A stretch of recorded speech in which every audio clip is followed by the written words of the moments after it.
Good morning, ladies and gentlemen. We're here in the matter of Scott Lee Peterson, case number SC 055500A. May I have counsel state their appearances, please, starting with the counsel for the people. Good morning, Your Honor. Paula Mitchell, Los Angeles Innocence Project for Scott Peterson. Hillary Mormon, Los Angeles Innocence Project for Scott Peterson. Thank you. Good morning, Your Honor. Victoria Vasquez, Golden State of California, District Attorney's Office. Birgit Flanagan from the District Attorney's Office, Stanislaus County. David Harris for the people. Thank you. Good morning, Your Honor. Honor Rice for the people. Okay, thank you. And Mr. Peterson is present via Zoom. First of all, Mr. Peterson, let me confirm, can you hear me and can you see me? Well, let me turn on my camera first of all.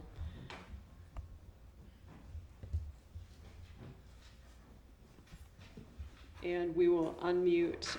Can we unmute Mr. Peterson so he can confirm that he can hear and see the proceedings, please?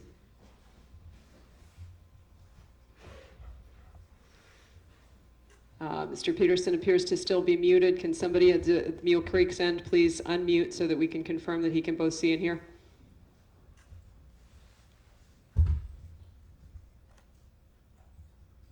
I see Mr. Peterson trying to unmute, so give me a thumbs up if you can see us and hear us, please.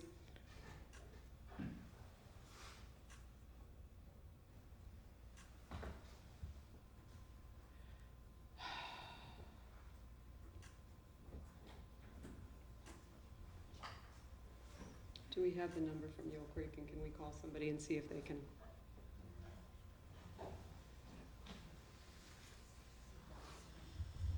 Okay. All right. Good morning. Good morning, Mr. Peterson. Can you both see and hear the proceedings, sir? Yes, Your Honor, I can. Thank you. All right. And do we have your consent to proceed via Zoom this morning? Absolutely. Thank you, Your Honor. All right. Thank you. So the record should reflect Mr. Peterson has consented to appearing via Zoom. He is appearing electronically from Mule Creek State Prison. Okay, the court had requested counsel to be present this morning for a status conference. There are 3 motions pending before the court. Motion for post-conviction discovery under Penal Code Section 1054.9, a motion for post-conviction DNA testing, and a motion to seal court pleadings that have been filed in relation to those 2 motions. Because we had not yet had a hearing date set, the people's response had not yet been due, so I wanted to discuss with counsel a briefing schedule and scheduling a substantive hearing on those 3 motions. I also wanted to, there were references in the pleadings to potential meet and confer process between the parties to see if they had had any luck in narrowing the issues that the court may have to decide in terms of discovery and testing. So I wanted to check in with counsel, see where we are with that process, and then we'll move forward from there. So let me start with the moving party. Counsel for Mr. Peterson. Yes, Your Honor. We did go to the District Attorney's Office in Stanislaus County on February 13th to have a meet and confer. Unfortunately, we were unable to resolve any issues. I do have a letter memorializing the discussions that were had. If the court would like a copy, I'd be happy to provide that. I sent it to the District Attorney's Office on February 24th, just setting forth the issues we discussed and the impasses that we had. Okay, thank you. Counsel for the people. Your Honor, we did have a meet and confer, and we are at the position where we intend to file our motion, our responsive motion, and what we need the court's help with perhaps is identifying the date that we begin to run that time. We have 90 days from service. Hold on just a second, Ms. Flanagan. We're getting a little bit of background. I'm going to mute, or I'm going to ask the clerk to mute Mule Creek because we are getting some background noise. So, Mr. Peterson, if you do need to communicate with your counsel at any point, you can let us know that by simply raising your hand so that we can unmute you. Okay, thank you. Go ahead, Ms. Flanagan. Thank you. So we received the motion with all the attachments on January 9th. The AG's office, which also needed to be served, received the motion with the attachments, exhibits on January 23rd. So we will be ready to file our response by 90 days from either of those dates. We're looking at either April 22nd from when the AG was served or April 18th from when we were served. Okay. And so if that's going to be when you're going to be filing your responses or when you're going to be ready to file your responses, how much time would Mr. Peterson's counsel need to then file any replies?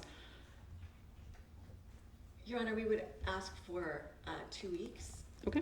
Can I just inquire, we were given somewhat mixed signals at the meet and confer concerning whether the district attorney's office intends to file a blanket opposition to both motions, or whether there are some specific items that they will be objecting to and others that they will not with respect to the discovery motion.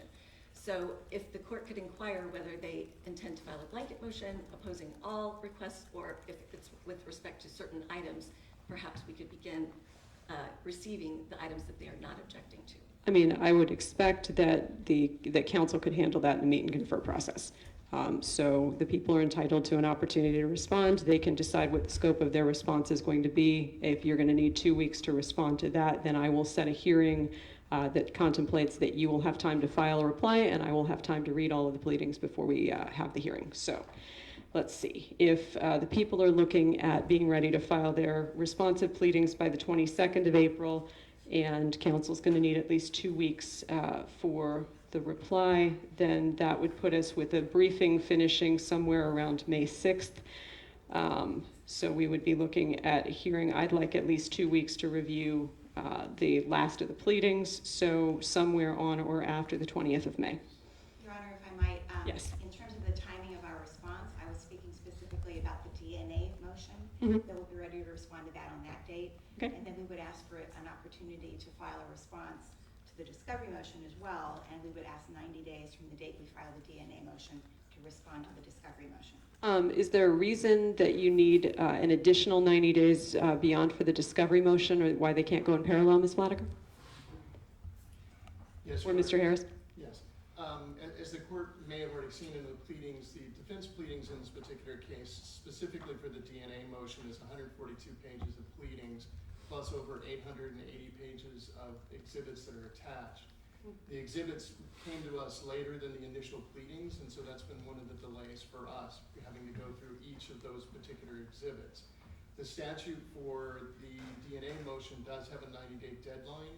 The statute for the discovery does not have a deadline. It's been interpreted by the court to be a reasonable time frame. Okay. We think that the DNA motion would also assist, having that resolved would also assist in some aspects as to the discovery motion, because specifically in the statute it says that the two do not work necessarily in conjunction. Right. Also, the discovery motion itself is another 62 pages with a large volume of exhibits for that as well. So we've been concentrating on trying to get the DNA motion, which does have the deadline, done. A lot of the materials that we will have in the DNA response will be applicable to the discovery, but we just think a reasonable time period based on the size of these motions, it's not unreasonable to ask for another period of time. Well, I guess the concern that I have about 90 plus 90 in terms of your responsive pleadings is that the Court of Appeal has issued a stay for a relatively limited period of time. We're working on a 6-month deadline before, and I understand that there is the potential for an extension of that deadline if there's additional good cause, and not being done with the pleadings here and with the hearings here determining the scope of the discovery would potentially be good cause. But given that they have sort of given us a 6-month time window to work with for what they think would be an initial opening, I'm concerned that setting a briefing schedule for that exhausts the entirety of that time period is not going to be viewed as potentially reasonable by them. So, and these two statutes, while I understand that a lot of the issues may be interconnected with the discovery the defense is seeking, I don't see a lot of what they're seeking in the 1054.9 motion appears to me to be in the nature of file reconstruction. Some of it, not so much, but there are things where essentially they're asking for missing bait stamp numbers and other things that are referenced in reports that they already have. I don't understand why that couldn't be worked on in parallel. That's what I'm still waiting to hear. So if the people want to address that, I'd be happy to hear any argument on it. Yes, Your Honor. One of the things as it relates to the discovery motion, there was a couple of issues. One is we believe it to be issue preclusion. For in fact, there has already been a previous 1054.9 motion that has been brought, has been litigated, and resolved primarily against the defendant back in 2011, 2012.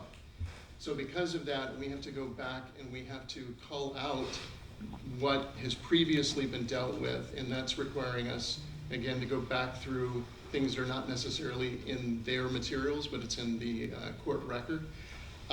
We also believe that a lot of these items have been raised and litigated as part of the initial appeal and also litigated as part of the first habeas. So because of that, and unfortunately we will be providing to the court or asking the court to take judicial notice of the petition that was there, because a lot of these issues have been raised and have been adjudicated. So because of that, there's a lot of back and forth from the record, and there is going to be a large amount of reading for both sides. Okay. That brings up another point. The defense did make a request in the initial round of pleadings for the court to take judicial notice of the entirety of the trial court file, the entirety of the direct appeal, the entirety of the habeas proceedings, and all of the Supreme Court proceedings, including all the pleadings. Is there any objection to that request from the people? There is, as to some portions. We have a portion of it in our response to the DNA motion to address that. But Okay. basically for the court, anything that is part of the record of the case that has been adjudicated, we have no objection to that being taken judicial notice of, because it's the law of the case in a sense. What we do have a complaint about is there's a request from the petitioners that the court take judicial notice of their pleadings in these new proceedings. Those are hearsay, and just because they've been filed does not make them admissible. So because of that, we will be objecting to those portions of their request, but the fact that there is a new petition and the previous court proceedings, those we don't have any objection to for judicial notice. Okay. The reason I inquired was because since you had referenced that there were other parts of the file that you were going to be asking the court to take judicial notice of, I thought we might be able to get at least some of that out of the way. But if it's going to be covered in your responsive pleadings, I will wait to rule on any request for judicial notice until I see what the scope of the dispute is. All right, so let me hear from the defense on the proposed briefing timing and timing of potential new hearings. Yes, Your Honor. We provided a very, very detailed informal request for discovery on November 14th, 4 months ago. So the district attorney's office has known for 4 months which specific items of discovery we are requesting. We gave them references to Bates pages. We gave them references to where in the police reports the items we're requesting are referred to. We were very, very specific. We spent a lot of time trying to suss out what frankly are very alarming deficiencies in the discovery that was provided to the defense at the time of trial. Those are the items we're requesting. I agree it should not take 180 days for them to locate those items and provide them to us. The defense was entitled to those at the time of trial. Mr. Peterson has been waiting 20 years to find some of these police reports and audio recordings and video recordings that should have been provided. So I don't think that the nature of the requests, it's not a fishing expedition. They're very precise, they're very specific, and we believe that they are probably very easily accessible. So we would ask that they begin providing the discovery that we are entitled to under 1054.9. The prior 1054.9 that Mr. Harris referenced does not include what we are asking for. It related specifically, almost exclusively, to expert materials and other evidence that is not included in our motion. So we are eager to get our investigation underway and completed. The Court of Appeal did give us a very short time period within which to conduct our investigation. The materials we are asking for are reasonable. They're within the scope of 1054.9, and we would like to begin receiving that discovery as soon as possible. Okay.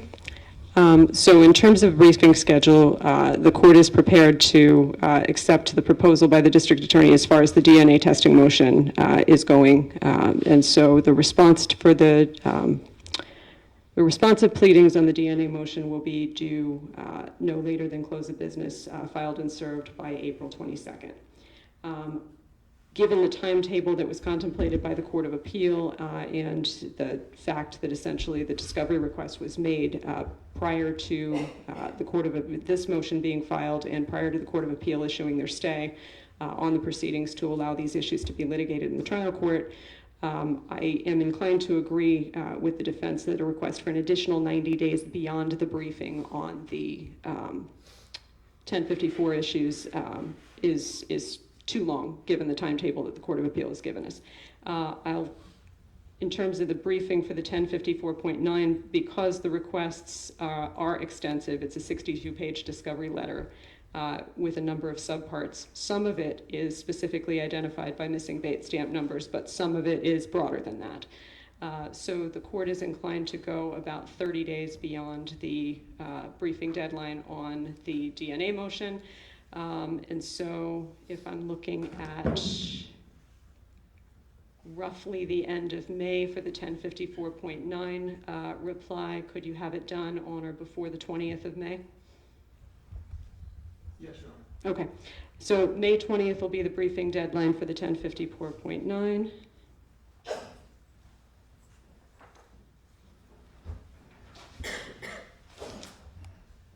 All right, and then with the, so if you're looking for at least 2 weeks for the reply, Ms. Mitchell, that your reply will be already done on the DNA before you get the responsive pleadings on the 1054.9. How much time do you contemplate you'll need for a reply on the 1054.9? We could file our reply by June 3rd. Okay, so so reply pleadings for the defense on the DNA will be due, if you're looking for 2 weeks, that would put it May 6th. And reply pleadings for the 1054.9, you indicated June 3rd, so that's fine. Motion to seal. That is something that I think we probably can and should do before we deal with the substantive pleadings.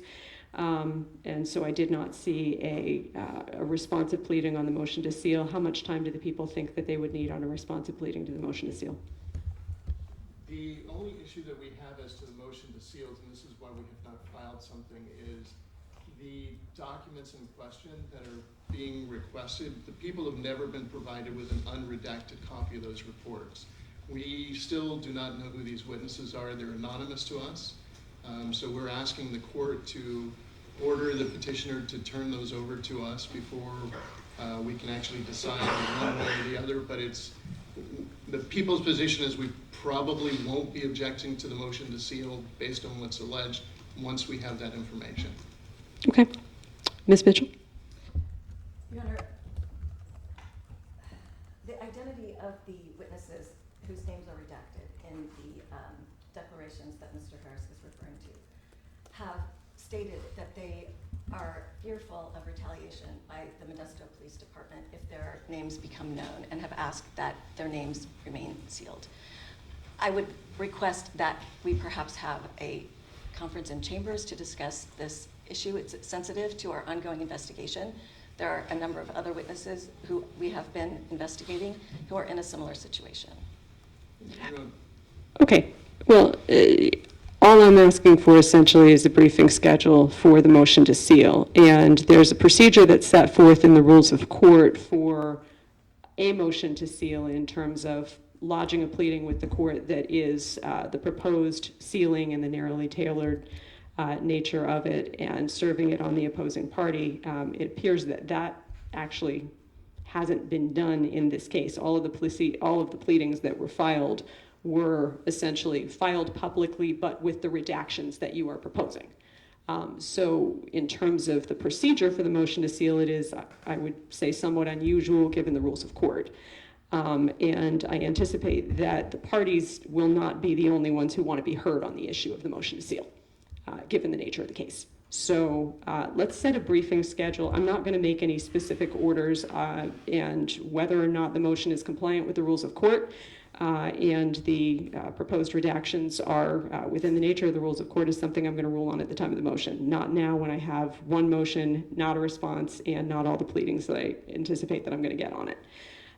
So how much time would the people need in order to be prepared to file a response to what is in the record? 2 weeks would be fine. Okay, that's fine. And then any reply that you may have to that, Ms. Mitchell, how much time would you need once you get the people's response? 1 week, please, Your Honor. Okay, so 2 weeks from today is is the 26th of March, so people's response will be due March 26th, close of business. And you said 1 week, Ms. Mitchell, for your reply. That would put it about April 3rd. So April 3rd for motion to seal reply.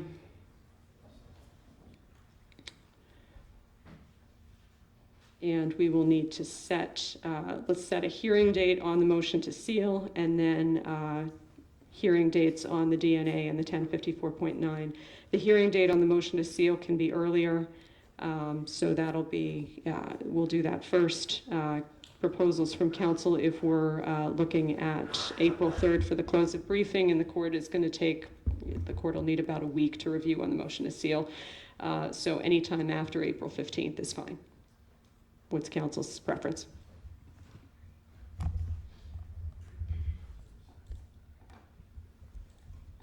We can do April 16th. April 16th is fine for us. It's fine for the court. All right, let me just check the court schedule. Yeah, I'm free April 16th, so that's fine. April 16th, 9 a.m. motion to seal. And Ms. Mitchell, is Mr. Peterson going to want to be personally present for that or continue to appear electronically? My understanding is that his preference is to appear electronically, but he can correct me if that is not accurate. Okay, and can we, let's go ahead and ask to unmute for that.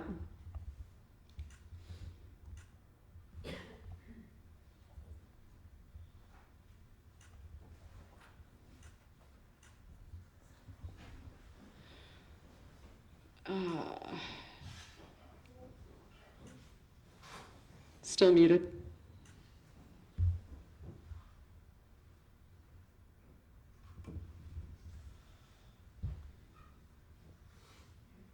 All right, Mr. Peterson, we're contemplating an April 16th hearing on the motion to seal the pleadings in, or parts of the pleadings in this matter. Are you going to want to appear via Zoom or in person for that?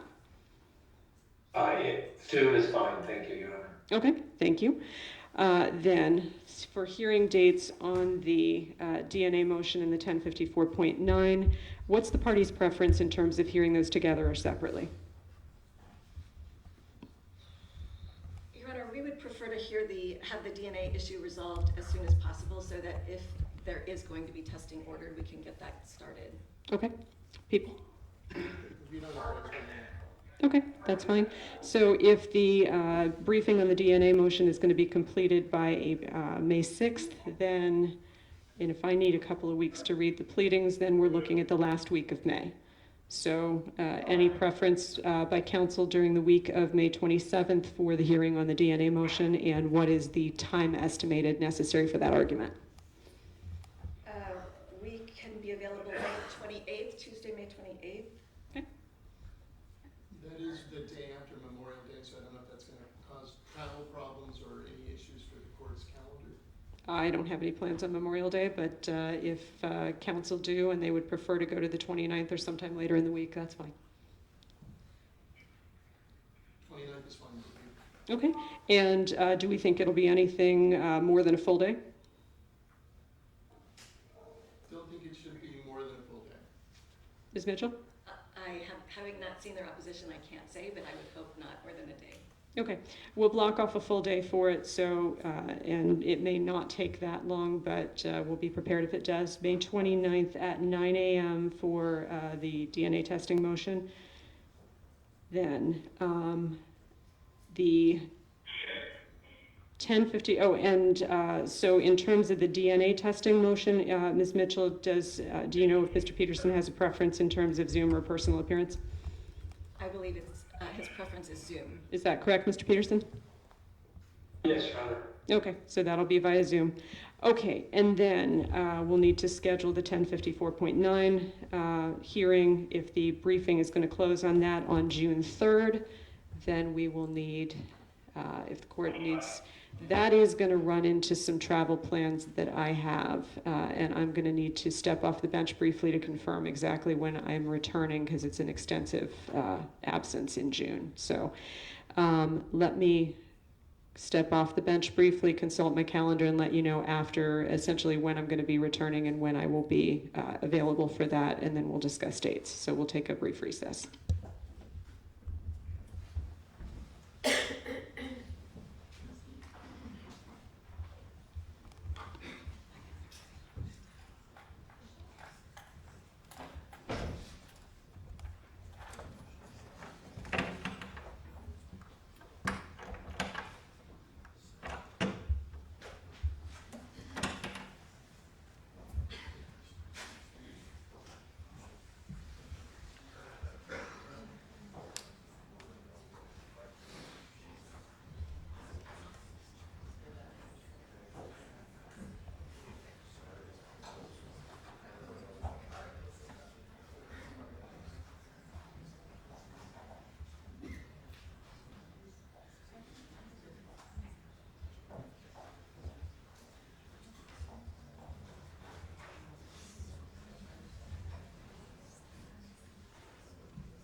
So, in terms of the court's availability for the 1054.9 motion, I'm going to have to go until after July 1st.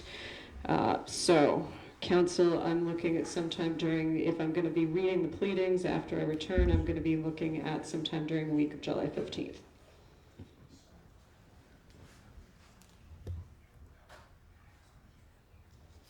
We can be available July 15th, Your Honor. Okay. Anytime's fine. Okay. July 15th, 9 o'clock, and in terms of your client's appearance preference, Ms. Mitchell, also Zoom or in person for that one? I believe Zoom. Okay. Mr. Peterson, is that correct?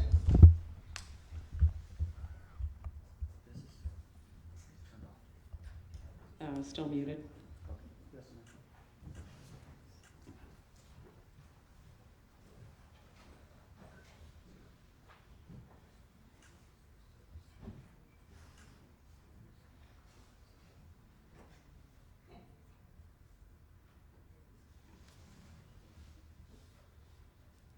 All right. Yes, Your Honor. Okay, thank you. Last housekeeping matter, the court did, to the court's department email, receive an ex parte communication from apparently some kind of a spectator. I read about one sentence of it, enough to realize it was an ex parte communication, did not read any further, and counsel have been provided, as I understand from the clerk, copies of that email. Did both counsel receive it? Yes. Okay, thank you. And the court is not going to be reviewing any incoming email to that inbox in the future to avoid that issue recurring in the future. So people shouldn't bother to email. Okay, is there anything else either council needs to take up for today's date before we recess? I have one question, Your Honor. Yes, We Ms. have Mitchell. received a number of inquiries from members of the press and the media asking for copies of the motions we filed. We have not provided anything to anyone in the media or the press. Apparently, they are not on the court's website, and so I'm just asking for guidance. Is there any issue with us providing the motions, or is the court planning to put them on the website so they are available? I don't have any plans in that regard while the motion to seal is pending, at least, and I have not made any orders about what council may or may not do in terms of their communication with the media. Thank you, Your Honor. Okay. Your Honor, if Yes. people can make a suggestion, one of the things that Judge DeLuca did during the trial because of the media attention and not wanting to be distracted by additional requests that would come in from the media once a motion was filed, his position was that he would take the motions filed by either side and he would hold them from being put on the website or from public filing until the other side responded, because a lot of times that resolves some of the issues or questions that may have arisen. So we would suggest that might be a possibility here as well. The difficulty, and I think part of this, Mr. Harris, is that the court's filing procedures have changed since Judge DeLuca was the file. We don't have a lot of control over when things come in now because it's all electronic filing. So I don't actually see it until the clerk's office processes it. So while I appreciate the suggestion, it's not consistent with our mandatory filing procedure. So thank you all. Okay, we'll be in recess. Thank you. Your Honor.